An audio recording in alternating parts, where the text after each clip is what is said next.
Hi there, summoners. GuardianE here with another live reaction and first impression video for Fire Emblem Heroes. And tonight we are getting the reveal of the next legendary hero to drop into the game in just a couple of days. So we got the trailer pulled up here, ready to go. Haven't seen who it was revealed, and I don't really have any solid guesses either. So let's just kind of jump into it. Hit play, watch it together raw for the first time, and then take a closer look, of course, at the unit and the banner to just kind of evaluate the offerings as a whole. So let's get started. All right. All right, the HUD leaves, and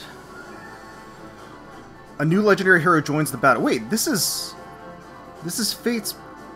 What? Hinoka? What? I guess following my own path paid off. That art looks great for Hinoka. So wait, so she's going to be a red archer flyer. Kita Senra doing a great job on the art. So y'all know what that means. That paves the way, and I already knew that it was on the table for a legendary Camilla. We know that's going to happen at some point. All right. So soft confirmed. Legendary Camilla. But let's not steal the thunder here, because I like Hinoka. I think contrary to what some people believe, I like Hinoka. So she looks great. The art is really good for her. So she's a red archer though. I mean, that's okay. That's okay. She's riding her chicken. Corrin is an appropriate pairing. Okay, all right. Micaiah, got Sita, got Nana. Myrrh as well. Who else? Seether. Got rearmed Ophelia. Got Alfred, who is also a rearmed hero. Alincia, who's a rearmed hero, and Robin. Or no, Alincia's ascended, right? All right, so 8%. I heard that music and I was like, oh my god, it's Fate. It's Fate. Who from Fates is it going to be? But yeah, no, they busted it out. They busted it out. So we got legendary hero Hinoka Thundering Wings. They chose the wrong sister. I'm just kidding. I'm just kidding. So, and I'm kidding about the whole soft confirm thing too. I mean, I basically figured that all of the siblings were going to get a legendary version at some point in the game. That's just, I mean, over the course of years, it's just gonna happen. And so that does make sense. That they will kind of slow roll them in over time. So Hinoka's a natural pick. I think it works, and yeah, I think we're going to see all of them. Yeah, even Sakura. I think they're all going to get a legendary version at some point or another. Might take years, but I think it will happen. So, well, here's Hinoka again. She looks great. Again, our legendary hero starting on the 31st of May, so that is going to be at the end of the month, and then going for approximately 2 weeks' time. So let's rewind. Let's take a closer look at Hinoka here and see what she's got to offer. So here is legendary Hinoka. She is going to be a flying red archer. Kita Senra doing a bang-up job on the design, incorporating all of her hallmark colors. You have the white and the burgundy, as well as the teal color as well. And then you've got these gold accents all across. A lot more gold incorporated into the armor, which gives it sort of this royal appeal. Obviously, Hoshido influence through and through. You do have some flyer theming as well, with the feathers coming off of the shoulder armor, and then on each side of the skirt tapering in too, with the red belts. It really comes together nicely. Lots of really intricate detailing. She's brandishing a really fancy-looking sword, as well as that huge bow, or that huge Yumi. Which is really impressive, has almost this ethereal quality to it with the bowstring. It looks sleek and stylish, and the overall visual flow of the outfit is really attractive. With the billowing cape behind her, how it kind of falls on top of the scabbard of her sword too, and how it flares out around her hips and around her legs. I really like the high collar. It just looks really, really nice on her. It's just very fitting. It's just something very badass about that. Again, the colors pop visually. It's very striking, very detailed. Yeah, they did her justice with the art. All right, so let's see her here. So she's got extended movement range right out of the gate, which might be a teleportation, not entirely sure, we'll have to see here. Now, something worth noting before we get into the skills is the fact that she is a red archer means that Hinoka Emblem does actually capture the entire rainbow of colors. So the entire weapon triangle, as well as colorless, she's got all of them. So the Hot Springs is green, right? And then her default is blue, and then you've got her bow version, which is colorless, and then you've got the red version here. And then of course, if you count the pirate pair too, that's also green with Camilla. So she's got all the colors represented in Hinoka Emblem, so that's a big win. So Fujin Raijin Yumi, 14 might, has Kanto 1. Accelerated special trigger, so has a killer slaying effect, effective against flying and armored foes, okay, which is something that we've seen Hinoka bring to the table pretty often. At start of combat, if unit has at least 25% HP, grants +6 to attack and speed to unit, and deals damage equal to 20% of unit's speed, including when dealing damage with a special triggered before combat, and neutralizes effects that prevent units' follow-up attacks during combat. And also, if unit has weapon triangle advantage, or unit speed is greater than foe speed, foe cannot counterattack. Alright, so despite having a relatively modest text box, size-wise, for the weapon, it's chock full of really good stuff. So Kanto 1 on a ranged unit is always just going to be really good. Killer Slaying Effect is very good, especially paired with Deadeye, which is the premier archer special. Really fantastic stuff. The effective damage against flying and armored foes is really going to come in handy. And then, so as long as there's the HP threshold, she gets a nice little attack and speed boost. It seems like she's going to have high attack and speed in general, and she's going to do 20% of unit speed as true damage as well. So getting some fixed damage in there is always going to be really, really nice. Effectively having kind of a special damage built into the weapon as it is, and then neutralize effects that prevent units' follow-up attacks during combat. So that alone, paired with the fact that she's going to have innately high speed, she's going to naturally double. So if there are any preventative effects on the enemy that's going to stop her from doubling, that does, of course, mean that she is going to be able to just bypass that and follow-up attack. Now, what that also means is that she can run sweep skills, right? I'm pretty sure. So she can actually counteract her own sweep skill effect. To the extent that she wanted to put that on her B slot. But I see that she has Wings of Mercy 4 on the B slot, so we'll have to see what that's all about. But the reality is she doesn't need it in most cases, because the sweep effect is already built into the weapon anyway, because the last part, if unit has weapon triangle advantage, so if she's attacking into a green unit, because she is going to be red, if she's attacking into a green unit, any green unit, regardless of speed or stat, she's going to have a sweep effect, so she's going to be able to attack without being counterattacked. And then for anybody else, as long as her speed is greater than her foe's speed, foe can't counterattack. So that is really good. Having a sweep effect built into the weapon is very good. So in most scenarios, she is going to be able to enjoy a sweep effect built into her weapon. And then additionally, she is going to be able to double in most cases, because they're going to her weapon negates enemy skills that would stop her from doubling, and she's going to have innately high speed. So all in all, very, very good stuff in there. Attack speed catch 4 for the A slot. Obviously, that's going to pair very well with a very offensive-oriented attack and speed focused unit. So Wings of Mercy 4 for the B slot. Inflicts defense res -3 on foe during combat. Okay, that's one way to boost Wings of Mercy a bit. If unit is within 3 spaces of an ally and that ally's HP is less than or equal to 99%, unit can move to a space adjacent to that ally.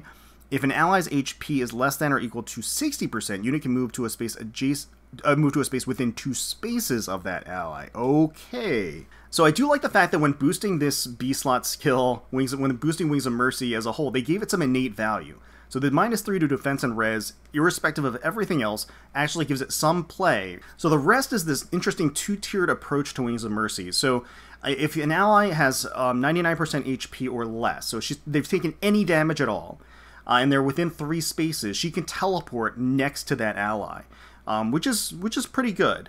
If an ally's HP is less than or equal to 60%, and regardless of where they are on the map, Hinoka is going to be able to teleport to a space within 2 spaces of that ally. So that is very deadly, because not only is she going to be able to teleport to that unit regardless of where they are on the map, she's going to be able to teleport to a space within 2 spaces of that unit, which extends her damage range well beyond really what would be normally capable with Wings of Mercy. So that's I like the upgrade to Wings of Mercy. I think it doesn't overdo it. It adds some interesting applications to it, and it also makes it a lot scarier in certain instances too. And I think that makes a lot of sense for a tier 4 skill. Now, I will say with the B slot, she has a lot of flexibility here because I feel like her whole game plan doesn't revolve around Wings of Mercy. I don't think she necessarily needs to have Wings of Mercy to be effective. So you could slot in a lot of different things in the B slot here. I mean, she doesn't need Kanto because that's built into her weapon, so that's certainly good. But yeah, I think that she's got a bunch of different options that she can take advantage of with the B slot. Rallying Cry. So this is a new C slot skill. Let's see what this is all about. So at start of turn, if unit is within 2 spaces of an ally, grants special cooldown charge +1 per attack during combat. Only highest value applied, does not stack, okay. To unit and allies within 2 spaces of unit for 1 turn. And grants charge to unit and flying allies within 2 spaces of unit for 1 turn. I see. Inflict special or speed defense res -5 on infantry, armored, or cavalry foes within 3 rows and 3 columns centered on unit during combat. So right up front, the first part of this skill is activated at the start of the turn and is very, very easy of a condition to meet, just within 2 spaces of an ally. The grant special cooldown charge +1 per attack to unit and allies within 2 spaces of unit for 1 turn. That's really, really good. That's effectively giving them a blade effect whenever they're attacking into somebody. That's very, very strong. And for her in particular, what that means is that her Deadeye is going to activate on the first initiation, right? Because it's going to have a 2-turn cooldown. She's going to attack into somebody. She's getting an additional special charge upon attack. She's going to double because she has that natural speed, but then also is going to, they can't prevent her from doubling. So she's going to activate Deadeye on the second hit. And so that's a really potent combination of things. And then she's also going to bestow that onto allies within 2 spaces of her too. That's very, very solid. And then grants charge to unit and flying allies within 2 spaces of unit for 1 turn. So once again, giving her charge extends her movement capability. Wings of Mercy 4, I guess you get that sort of synergy where she can teleport all over the map at all different times. So Wings of Mercy 4 has some innate, movement shenanigans, but Rallying Cry does too by giving her charge. So charge is effectively going to allow Hinoka and her flying allies to move in cardinal directions up to 3 spaces, and it's like a teleportation effect. We saw that in the little combat snippet from before. The interesting thing about charge is that it negates terrain, which for flyers that's not really a big deal anyway, so I guess flyers don't really get the benefit of that terrain negation with the charge effect so much, so it is just a warping effect. But nonetheless, just getting that additional movement range in cardinal directions is still very, very strong. So just having that every single turn is a very good thing without having to activate anything. That's quite good built into this C-slot skill. So then the second part of the skill inflicts speed defense res -5 on any non-flying movement type units within 3 rows and 3 columns centered on the unit during combat. So it's an in-combat debuff with a range of 3 rows and 3 columns, which is the majority of the map. And so this is the second part of the skill. So this activates, irrespective of whether the first skill part of the skill activates. So this thing is always going to be active. It's always going to be present. And that's ridiculous. That means that all the units are going to benefit from this in-combat debuff. That is such a really potent combination of things on this C-slot. The C-slot plus the weapon itself together work in perfect harmony. There's so much going on there.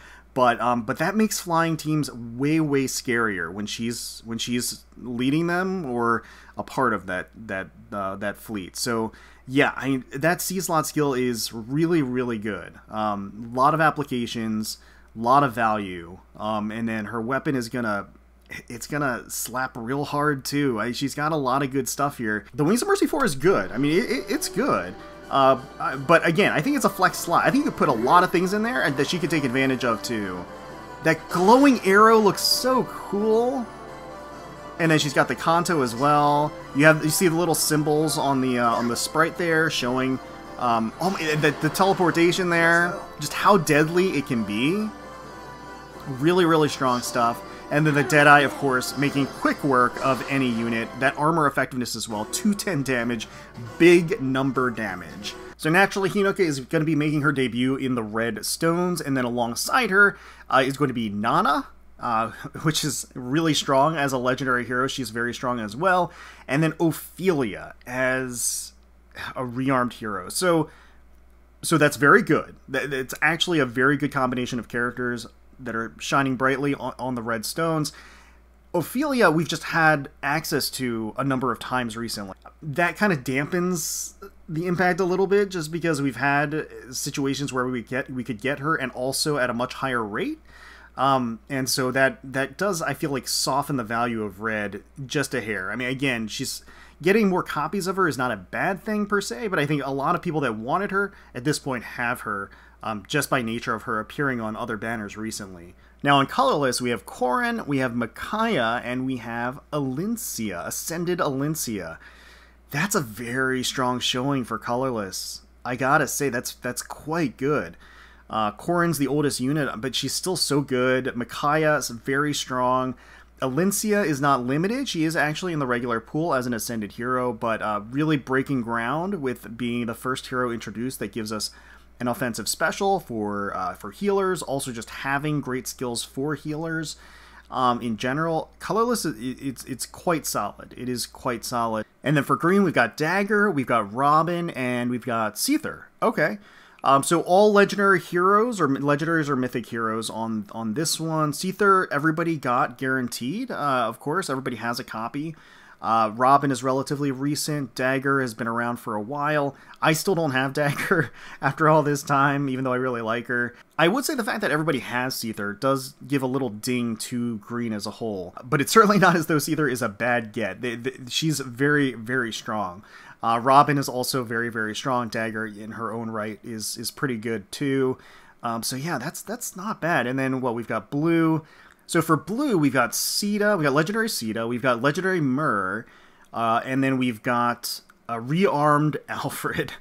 So those are all rare, limited units. They're all really strong as well. I would frankly, I think the red and blue are kind of neck and neck here, despite red being the debut hero color, and the fact that the red color has rearmed Ophelia, who has appeared in recent banners, and Alfred hasn't, or has only appeared in his debut, kind of gives blue a little bit of an edge here. But I would say that, generally speaking, I would consider those two neck and neck. And then green and colorless, I would probably put pretty neck and neck, just a slight bit below blue and green. But I think the showing on this banner is really strong. I think all of these units are really good. There's no stinker here as far as a color goes. I feel like they all have really strong, powerful units available, really valuable units, really fun units to work with, and a lot of fan favorites too. So this banner is really stacked, I think, as a whole. I think the value is definitely there on this banner. This is not a bad banner to go in on. There's just so many winners, and all of the colors just have so many good units on them. Now, that being said, I will just caution that we're right around the corner is summer, and with summer comes a double hitter of really, really attractive units. Most likely, we're going to get a double hit of summer banners, so 2 summer banners, and usually there's some prime choice summons on those, and then you've got Choose Your Legends, which is farther away, but it's still coming. So again, there's a lot of temptation, especially if you're free to play, on where your orbs may want to go in the future. So just again, something to be cautious. But again, I don't think this is a bad banner at all to go in on. I think that there's just a lot of great units on here, a lot of value to be had. For me personally, I think I've just got to summon for Hinoka. I think I have to. I do lament that Ophelia is on red, because I don't need another Ophelia. So it's a little bit of a bummer for me that Ophelia is showing up on red, but I think that we are going to be summoning for Hinoka here and trying to get her. So let me know in the comments below if you guessed Legendary Hinoka, if you're excited for Legendary Hinoka, if you're going to be summoning on the banner. Let me know down below who your targets are going to be and what colors you're going to pull on. Hopefully you all enjoyed the video. If you did, please feel free to leave us a like, comment, and subscribe to the channel for more Fire Emblem Heroes content. We thank you all so much for watching, for taking time out of your day to spend with us. We really do appreciate it. And until next time, let's protect those skies.